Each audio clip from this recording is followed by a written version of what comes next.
When we picture ancient foundational texts, we usually imagine this really clean origin story, you know? Right, like a single author, a quill, a candle. Exactly. Like someone just sat down in a tent or maybe a palace, started at chapter 1, and just wrote straight through to the very end. Which is, I mean, it's a nice image, Hmm. but it's almost never how these things actually work. Yeah, and the actual story of how the book of Genesis was written, it is wild. It involves like wilderness wanderings, exiled editors, and centuries of ancient theological trash talk. It really does. It completely shatters that clean origin story. We are looking at a literary landscape here that is infinitely more complex than just a lone genius writing by candlelight. Oh, for sure. I mean, it is the absolute definition of a historical puzzle. You've got pieces scattered across hundreds of years, multiple fallen empires. It's massive. And that tension, that exact puzzle, is what we are unpacking in today's deep dive. Welcome, everyone. We are so glad you're here. Really glad to be diving into this one with you. Yeah, so today we are drawing on excerpts from this fascinating source material, the Genesis debate, Mosaic authorship, and modern criticism. And the mission today is to explore one of the most significant debates in biblical scholarship. Right. The big questions. Who wrote Genesis and when did they write it? Exactly. We are navigating the space between traditional religious views on one side and modern historical critical analysis on the other. But before we dive in, we really need to set some ground rules for this deep dive. Yeah, that's crucial. Because, this touches on foundational beliefs for billions of people. Billions. Yeah. So we need to be very clear about our lens here. Right. We're just unpacking the arguments presented in our source material impartially. Exactly. We're not here to take sides. This isn't about declaring a theological winner or endorsing any specific viewpoint. We're just looking at the text. Yeah. We are strictly here to lay out the mechanisms of the text itself, impartially. That way you, the listener, can just understand the really fascinating history of how different groups of people understand its origins. I think that's the best way to approach it, because it lets us appreciate the history without getting bogged down in the theology of it all. For sure. Okay, let's unpack this. If we ground this right at the beginning, like the 1400s BCE, we are looking directly at the traditional view. Right. View that held unquestioned sway for centuries and centuries. Yeah. So for the longest time, Jewish and Christian traditions have attributed Genesis and actually the entire Pentateuch, the first 5 books of the Bible, to Moses. Yeah, the Mosaic authorship tradition. And proponents of this view date the writing to roughly 1450 to 1400 BCE. Which would be right during the period of the Israelite wilderness wanderings, like right after they left Egypt. Exactly. Mm. And, to understand the logic of this tradition, you really have to look at the unique qualifications that are attributed to Moses himself. Right, he wasn't just some random guy in the desert. Far from it. The source material highlights this specific verse, Acts 7.22 from the New Testament, which points out that Moses was educated in the Egyptian court. And that is a huge detail. I mean, in an era where literacy was totally the exception, not the rule, being educated in the Egyptian royal court, that isn't just about knowing how to read. No, it's a completely different level of education. Right. It means being trained in statecraft, administration, complex literary traditions. Think of it like a nation's founding father personally penning the Constitution while his people are actively migrating to their new territory. That's a really good analogy. Yeah. He would have had the capability, the actual bureaucratic and scribal skill set to author a massive, complex text like Genesis. Which most people back then just wouldn't have had. Exactly. And the tradition also relies heavily on subsequent biblical texts for, internal validation. Like later writers pointing back and saying, Moses wrote this. Yes, exactly. Throughout the New Testament, various figures, including Jesus, refer to the Book of Moses or the Law of Moses. So the tradition builds this really strong framework of internal consistency. Where the later texts validate the earlier author. I get that. So from this viewpoint, Genesis basically functions as divine revelation, but also like a founding constitution. Yeah, a foundational history. Right. You have this group of people actively migrating, wandering a harsh wilderness without a homeland, and Genesis gives them an anchor. It absolutely does. It tells them who they are, where they came from, and establishes their core covenants as they, walk toward the promised land. And psychologically, socially, that provides a really powerful mechanism for cultural survival and cohesion. We really have to recognize the historical weight of that tradition. I mean, it was the unquestioned consensus for millennia. Thousands of years. But things started to change, right? Because a text that gets read that closely for thousands of years eventually falls under a different kind of magnifying glass. The Enlightenment. Right. As scholarship moved into the Enlightenment era, historians began applying new analytical tools to the text itself. They started looking past the tradition to examine the literal words on the page. And reading the text that closely revealed some serious wrinkles. Wrinkles is a good word for it, yeah. Like, you start finding passages that completely complicate the idea of a single author writing in the 1400s BCE. Our source material points to what historians call anachronism. Right, anachronisms, basically things that are out of chronological order. These are post-Mosaic references. Post-Mosaic meaning after Moses died. Exactly. They are details in the text describing geographical names or political conditions that just didn't exist until long, long after Moses was gone. Okay, give me an example. Well, the source gives a great one. In Genesis 14, the text casually refers to the city of Dan. But if you look at the historical timeline in the book of Judges, that city wasn't named Dan until generations after the Israelites actually settled in Canaan. Oh, wow. So if Moses wrote it in the wilderness before they even got to Canaan, he couldn't have known the city would eventually be called Dan. Exactly. Or take Genesis 36. The text literally lists the kings who reigned in Edom, and it adds the phrase, before any Israelite king reigned. Oh, wait. Before any Israelite king reigned. Yeah. That's a massive clue. The author clearly knows about the Israelite monarchy. But Israel didn't have kings until King Saul, which was hundreds of years after Moses. Right. So historical critics look at these anachronisms, and they conclude, logically, that the text had to involve later editing. Someone later down the line had to have touched it. But it's not just a stray geographical name here or there, is it? The internal contradictions are baked right into the opening chapter. Oh, absolutely. Right from the very beginning, Genesis 1 and Genesis 2. Yeah, this part blew my mind. Genesis 1 and Genesis 2 are actually two distinct creation accounts. They present entirely different orders of events for how the world was made. They do. And on top of that, they use completely different names for God in the original Hebrew. Yeah, so in Genesis 1, it gives us this very cosmic, highly structured, 7-day creation account. And in that account, God is consistently referred to as Elohim. Right, Elohim. But then, in Genesis 2, the narrative shifts abruptly. The creation suddenly becomes very earthy. It focuses on molding man from dirt in a garden, and suddenly, the name for God shifts to Yahweh. Okay, but wait, couldn't a single author just use different names for God for poetic reasons? Or perhaps update their own work? Why jump straight to assuming multiple authors just because a name changes? That's a really fair question. I mean, if I write a biography, I might call my subject by their first name in one chapter and their formal title in the next, just to emphasize a different aspect of their personality. Exactly, so why assume it's a totally different person writing it? What's fascinating here is that the shift wasn't just isolated to the names. It goes so much deeper than that. Oh, really? Yeah. When Enlightenment scholars mapped out these different names for God, they discovered that the names clustered together with entirely different vocabularies. Huh. Yeah, different vocabularies, divergent literary styles, and completely different theological emphases. So it's not just a single voice utilizing a thesaurus to spice things up. Far from it. The Elohim passages tend to portray this very transcendent God. A God who is distant and commands things into existence from afar. Just speaking it into the void? Right. But the Yahweh passages, they portray a highly anthropomorphic God. A God who literally walks in the garden, who negotiates with people, who shuts the door of Noah's Ark with his own hands. Oh, wow, that is a totally different vibe. It really is.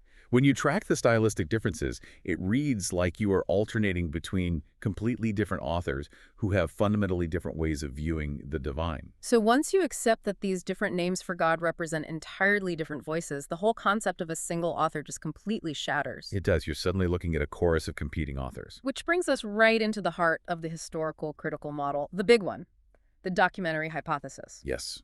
Often referred to by scholars by the acronym JEDP. JEDP. Right. And this hypothesis posits that the Pentateuch wasn't written by one person in the desert, but was compiled from 4 distinct, originally independent sources over centuries. 4 different sources. Yes. And those sources actually map directly onto the very turbulent political history of ancient Israel. Here's where it gets really interesting. Yeah. Let's trace that historical map. So the J in JEDP, that stands for the Yahwist source, right? Because it heavily utilizes the name Yahweh. Exactly. In German, Yahweh is spelled with a J, hence the J. Ah, that makes sense. And scholars date this J source to the 10th or 9th century BCE, originating in the southern kingdom of Judah. Right. And scholars don't just, blindly guess that geographical location. Right, there's evidence in the text. Yeah, the J source constantly highlights southern landmarks, places like Hebron, and it elevates the tribe of Judah above the others. Okay, so that's J in the south. Then running parallel to that, you have the E source. The Elohist. The Elohist, using Elohim. This one is dated a bit later, right around the 8th century BCE, and it originates up in the northern kingdom of Israel. Which makes total sense historically, because at that time the kingdom had actually split into two rival nations, Israel in the north, Judah in the south. So it's like you essentially have the South writing their own version of the origin story in J, focusing on their local heroes and their locations, and the North is writing their version in E, focusing on northern cities like Shechem. Precisely. Two rival kingdoms, two developing narrative traditions. But they don't stay separate forever. No, because history forces a massive shift. The northern kingdom gets completely destroyed by the Assyrian Empire. Right. And that brings all these northern refugees fleeing down into the south. And they bring their E-texts with them. So then in Judah, these northern E-texts begin to mingle with the southern J-texts. Wow, just smashing the Deuteronomist source. Yeah, D's is fascinating. It's tied to a very specific political and religious event. King Josiah, right. Yes, the sweeping reforms of King Josiah in the 7th century BCE. Josiah was fiercely centralizing worship. He wanted all religious authority consolidated in one place, the temple in Jerusalem. So the D source reflects that specific political agenda. It emphasizes strict obedience, the centralization of the cult, and the intense consequences of idolatry. Very much so. It's a very distinct voice. Yeah. Which leaves us with the final major source in the acronym. The priestly source. Exactly. This is the latest addition to the text. Scholars date P to the 5th century BCE. This is during or just after the trauma of the Babylonian exile. And the exile was that was a catastrophic event for them. Unimaginable. The Babylonians had completely destroyed Jerusalem. They burned the temple to the ground and dragged the elites of Judah all the way to captivity in Babylon. And this is where the text gets so incredibly human for me, because if your entire religion, your entire identity is based around a physical temple, and that temple is just gone, how do you maintain your identity in a massive foreign empire? Well, you turn to the things the empire can't burn. Wow. You turn to genealogies, Sabbath observance, dietary laws, ritual purity. The things you can carry with you. Exactly. That's why the P source is completely obsessed with order, dates, and lineage. Because that structure was the only way for the exiled community to draw a boundary marker around themselves and survive assimilation into Babylonian culture. So we have J, E, D, and P. 4 historical factions, writing across roughly 5 centuries. Right. But they're completely separate strands at this point. The historical critical view relies on one final phase to bring them all together, doesn't it? Yes, the unsung heroes of the text, redactors. The editors. The editors working during or after the exile, right around 400 BCE. These redactors took all these varying texts, the southern stories, the northern traditions, the centralized laws from Josiah, and the priestly rituals from the exile, and they painstakingly wove them together. To form the unified narrative we read today in Genesis. Exactly. But wait, if these 4 sources had conflicting timelines, different geographical priorities, and totally different names for God, why would an editor just smash them together and leave the contradictions in? It seems counterintuitive, right? Yeah. Like we just talked about Genesis 1 and 2 being completely different accounts. Wouldn't a good editor smooth that out so it reads cleanly? Well, you're thinking like a modern novelist. Fair enough. Where, narrative consistency is the ultimate goal. But ancient editors operated under a completely different paradigm. How so? They were dealing with texts that were already considered sacred by different factions of their community. You can't just delete the Northern Kingdom's favorite origin story without causing a riot, even if it slightly contradicts the Southern version. Oh, I see. So it's less like reading a seamless single-author novel and more like reading a Wikipedia page that has been fiercely edited by 4 different rival factions over the course of 500 years. That is a perfect way to look at it. The editors kept the contradictions because preserving the varying traditions of the entire community was way more important than narrative flow. It's about preserving everyone's voice. Exactly. The redaction process was an act of profound synthesis. It was the combination of hundreds of years of a culture's developing theology all stitched together to create a unified identity for a very fractured people. Which brings us to a really fascinating point in the source material. We have spent this entire deep dive looking at this massive divide over the who wrote it and the when they wrote it. Right, Moses versus the And redactors. both the traditional view and the historical critical view actually converge on the why. They do. They really do. Whether you believe the author was Moses writing in the wilderness in 1400 BCE or a team of redactors working in Babylon in 400 BCE, scholars widely agree that Genesis functions as a polemic. A polemic, let's define that. A polemic is essentially a sophisticated, aggressive theological argument, right? Yes, Genesis isn't just passively recording history. It is a text designed to aggressively counter the competing worldviews of the surrounding empires. The empires that were threatening them. Exactly. And if we connect this to the bigger picture, to make that argument, Genesis adopts common ancient Near Eastern motifs. Like the creation story or the flood. Right. Stories about the creation of the world out of chaotic waters or a catastrophic global flood, those were not unique to Israel. Not at all. The Babylonians, the Sumerians, they all had their own sprawling epics with these exact same narrative structures. But Genesis doesn't just copy them. No. It adopts them and then radically subverts them. Yes, the subversion is the key. Look at the Babylonian creation myths, for example. In those stories, the world is created through violent conflict. It's warring, petty gods tearing each other apart. Just total chaos. And where do humans fit into that Babylonian story? Humans are literally an afterthought.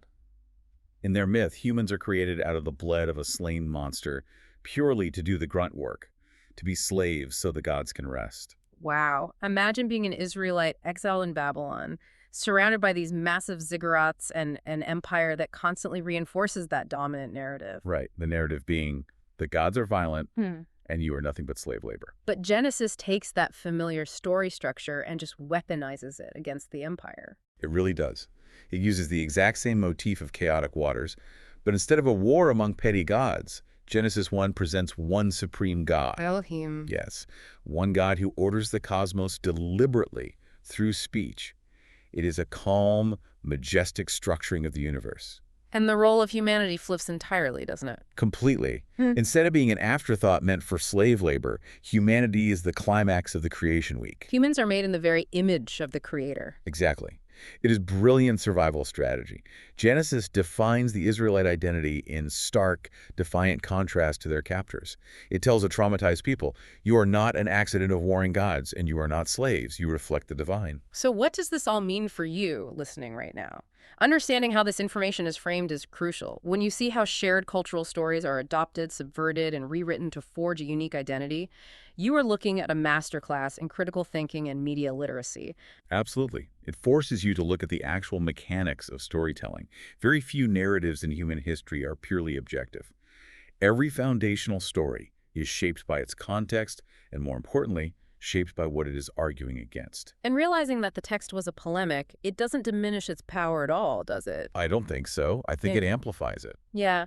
Seeing the editorial choices, the seams between the J&E sources, or the way it subverts Babylonian myth, it actually reveals the intense human struggle behind it. It shows a people fiercely fighting to maintain their identity against overwhelming odds. Exactly. From Moses providing an anchor for a wandering people, all the way down to exiled priests preserving their history in a foreign land. You have two radically different views on the mechanics of the text, but a really surprising unity on its immense cultural purpose. We have covered incredible ground today. We moved from the traditional view anchored in 1400 BCE right through the Enlightenment's discovery of anachronisms and shifting divine names. Then into the historical map of the JEDP sources. Right.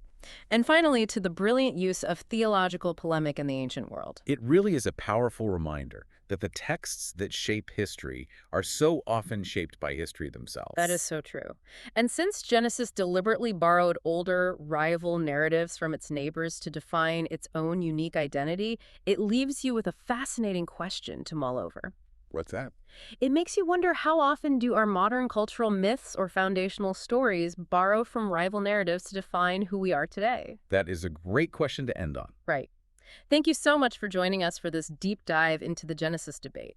Until next time, keep looking closely at the texts, keep asking questions, and keep examining the sources of the stories around you.